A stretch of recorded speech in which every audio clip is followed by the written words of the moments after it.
Hello अस्सलाम वालेकुम दोस्तों, कैसे हैं? खैरियत से हैं? चाहे यूट्यूब चैनल देख रहे हैं या फेसबुक पेजेस को लाइक कर लीजिएगा और खासतौर पर यूट्यूब चैनल को सब्सक्राइब कर लीजिएगा। जनाब, बहुत कुछ होना है अगले 2-3 दिनों में, क्योंकि बाबर आजम आ गए हैं, कल आ जाएंगे मिकी आर्थर और उसके बाद फिर 16 तारीख को मैंने आपको बताया कि कुछ बड़ी अनाउंसमेंट या फैसले हो सकते हैं, उसके ऊपर भी आपको आगाह करूँगा।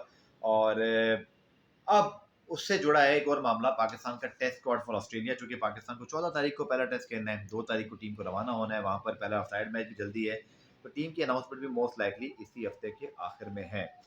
लेकिन अब पहले आपके कैप्टन और कोचेज़ का फैसला होगा, जो मैंने बताया 16 को होगा, लेकिन जो इस वक़्त बज़ाहिर चीज़ें दिखाई दे रही हैं, तौसीफ अहमद साहब जो चीफ सिलेक्टर हैं इंटरिम, देखिए पाकिस्तान की जो टेस्ट टीम श्रीलंका गई थी, उसने 2-0 सीरीज़ ज़रूर जीती थी, लेकिन मोहम्मद नवाज़ और उसमें आप देखें तो नुमान अली जैसे कुछ ऐसे प्लेयर्स थे जो उस कंडीशंस के लिहाज से पहुंचे थे। आमिर जमाल थे, शाहीन शाह अफरीदी, नसीम शाह की आपको रिप्लेसमेंट ज़रूर ढूंढनी है।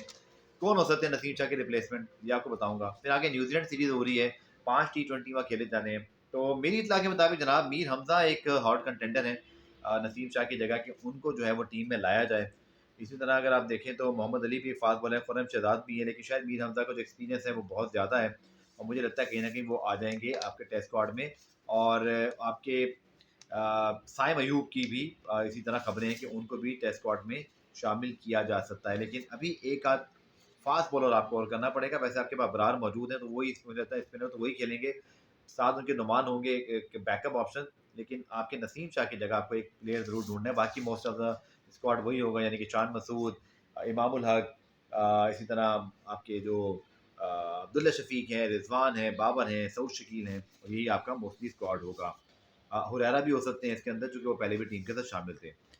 T20 स्क्वाड के अंदर जो मुझे लग रहा है, जो इनका स्ट्रॉन्ग केस बन रहा है फॉर न्यूजीलैंड, वो है जनाब शर्जील खान, जो कि हालिया पाकिस्तान कप में 2 सेंचुरियाँ उनकी, 127 का स्ट्राइक रेट है, 68 का एवरेज है, 344 रन है 6 मैचों में।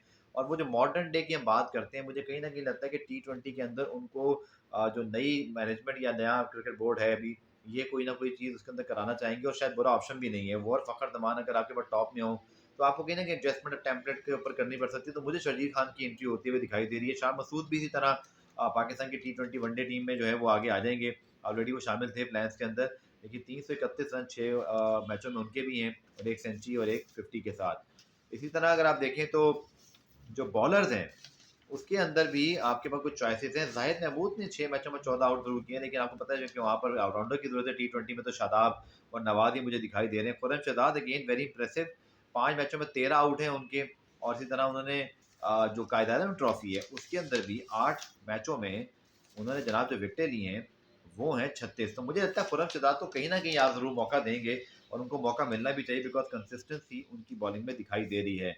सो 16 तारीख को आपके कैप्टन और कोचेस का फैसला होना है, जो मोस्ट लाइकली है कि वो रिटेन हो जाएँगे, क्योंकि आपके पास और कोई चॉइस या ऑप्शन है नहीं। उसके बाद फिर आपको फैसला करना है कि नसीम की रिप्लेसमेंट क्या होनी है। Most of the test squad वही है, नुमान अली और 2 आपके स्पिनर होंगे, तीसरा कोई स्पिनर था भी तो उसकी जगह कोई फास्ट बॉलर आएगा।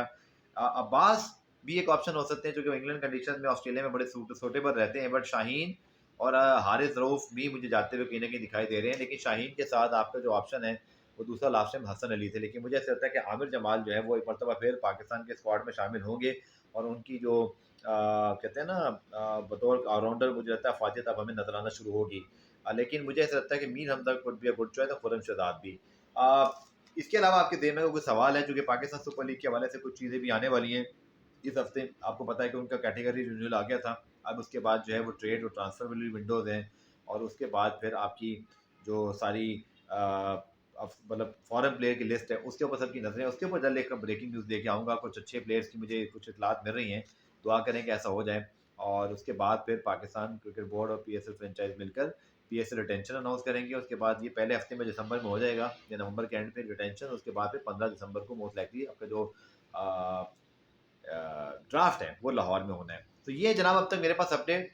सो बहुत कुछ होना वाला है। कुछ मीटिंग्स भी पीसीबी में होंगी, कुछ ऊपर-नीचे फैसले होंगे।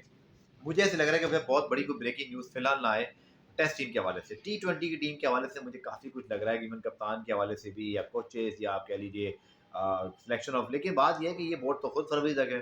इलेक्शन फरवरी में होंगे, उसके बाद कौन-सी गवर्नमेंट आएगी। अगर ये गवर्नमेंट पीपल्स पार्टी की हुई तो ज़रका शाह साहब रहेंगे, नहीं होगी तो उनको डेफ़िनिटली घर जाना पड़ेगा। यही हमारे क्रिकेट बोर्ड का प्रॉब्लम है।